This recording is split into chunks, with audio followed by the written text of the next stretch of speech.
And welcome to another brand new episode of This Week in Disney History. I am your host, Milo Beasley, and we are here in the brand new Milo Beasley Show studio. Thanks for hanging out with us the past couple weeks at Epcot and last week at Animal Kingdom. But that's old news because we want to talk about what happened this week in Disney history. Woo! New studio smells. Woo! Smell-o-vision. So we're going to kick things off with August 23rd, 1986.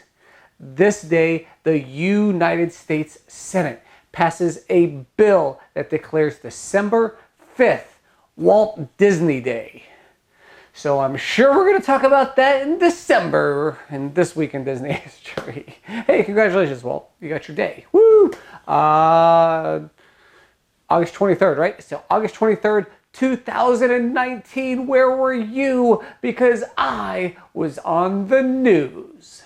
That's right, I was hanging out in the basement of the Anaheim Convention Center. Unlike the Alamo, there is a basement at the Anaheim Convention Center because it was day one of the 2019 D23 convention. And they looked at me, they saw my boyish good looks, and said, that guy has a face for television. And there I was, so you thought I was going to say radio. Ha ha, tricks on you. So we're moving on to August 24th. D23 is amazing, by the way. If you haven't gone, bucket list item. I think I've said it before. But so August 24th, 1942. Whew, Wayback Machine. Saludos Amigos. Saludos Amigos makes its world premiere in Rio de Janeiro. De Janeiro.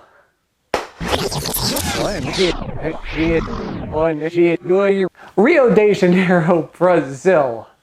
I said two words at the same time. And now we can't get past that. So, hey, Donald, Jose, Panchito, congratulations, merry birthday, and all that cool stuff. I should go ride you guys at Epcot. That sounded weird. So we're just going to go on to move on to August 24th, 1989.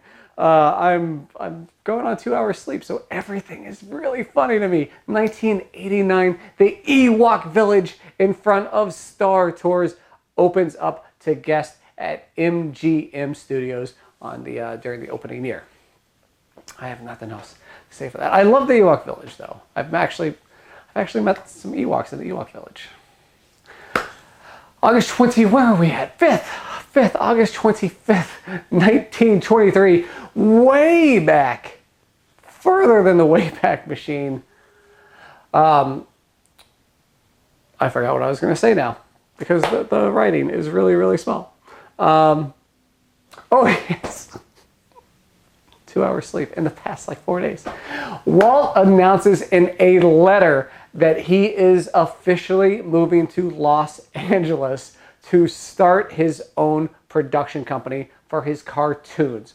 Those would actually not be the Mickey Mouse cartoons such as Plane Crazy and Steamboat Willie that we will talk about later, spoilers, but it's actually for the Alice comedies, the half live action, half cartoons that would become famous later.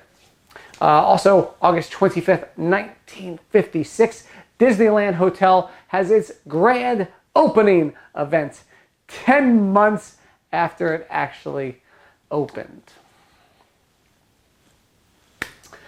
August 25th, 1989, so a day after the Ewok Village opens, the Indiana Jones Epic Stunt Spectacular opens at MGM Studios. I'm telling you, everything is funny. I love the show. It's a lot of fun. I've never been picked for some reason. It's almost like those people that they pick are plants. Huh. Anyways, moving on to August 26th, 1926, 1949. We have a lot of old stuff for you this week, don't we? Goofy cartoon titled The Tennis Racket, where Goofy faces Goofy in an epic table tennis, no, not table tennis, tennis match. And there's Goofy as the judge, and there's Goofies in the stands. Spoilers, Goofy won. Actually, he did it because he's good for you. August 27th, 1948. A Donald Duck cartoon titled The Inferior Decorator, which is a great name, premieres. And more importantly, our friend Spike the Bee makes his debut for a Disney cartoon. So you can actually pick this up at the Epcot Center, I still think, during Flower and Wine or Food and Garden.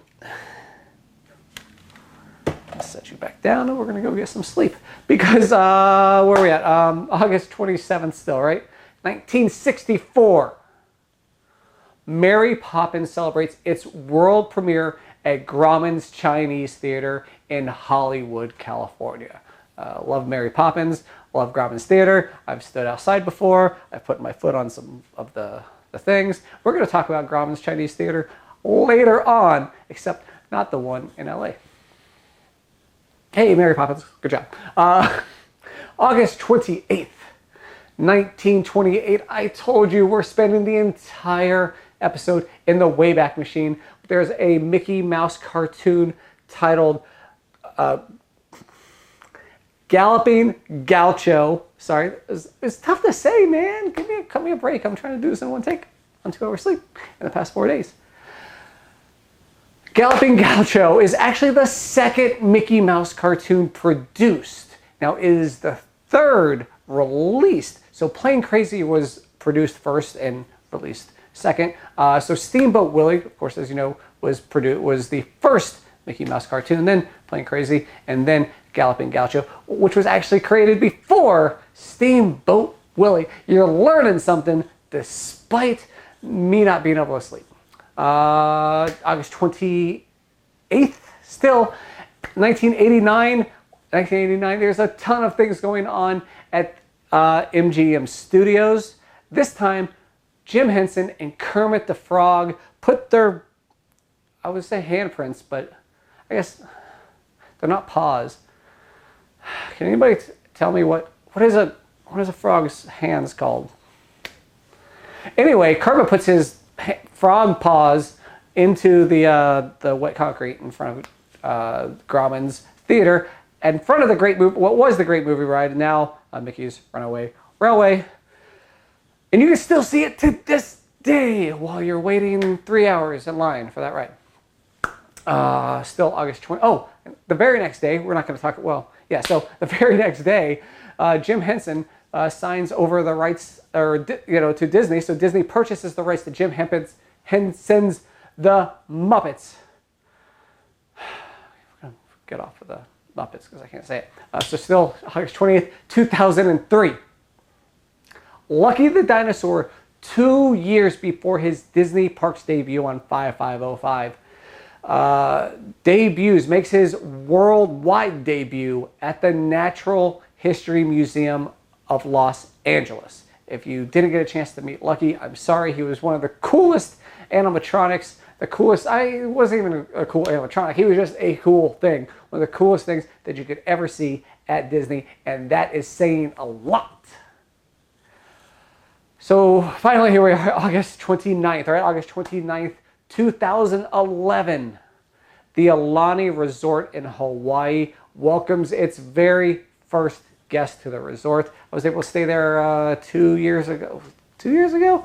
And man, that place is just magical. Like, it's not overrun with the Disney, but you still feel at Disney, but you're not like hitting the face hard with it. If you get a chance to enjoy Aulani, again, D20, you should just do D23 and then jump on another plane and go to Aulani and spend your weekend out there, because that's what normal people do, right? So Aulani, I absolutely love it. Oh, and every day you're there, they give you a different bracelet for the pool. So like if you're there for like 7 days, you'll have like 7 bracelets, and it's just cool. So finally, last year, August 29th, 2019, opening day to the public for Star Wars Galaxy's Edge at Disney's MGM Studios. I unfortunately was not there. I think I was working.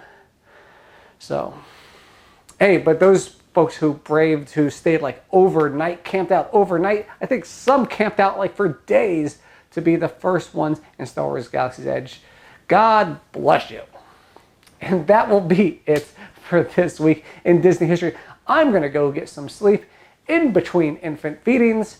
So thanks for joining us this week in Disney history. If you could do the subscribe, follow, like, share. If you could do all those things, I would super appreciate it. Check out some of my other cool videos on the channel as well. So thanks for joining us. And please, come back next week as we talk about this week in Disney history.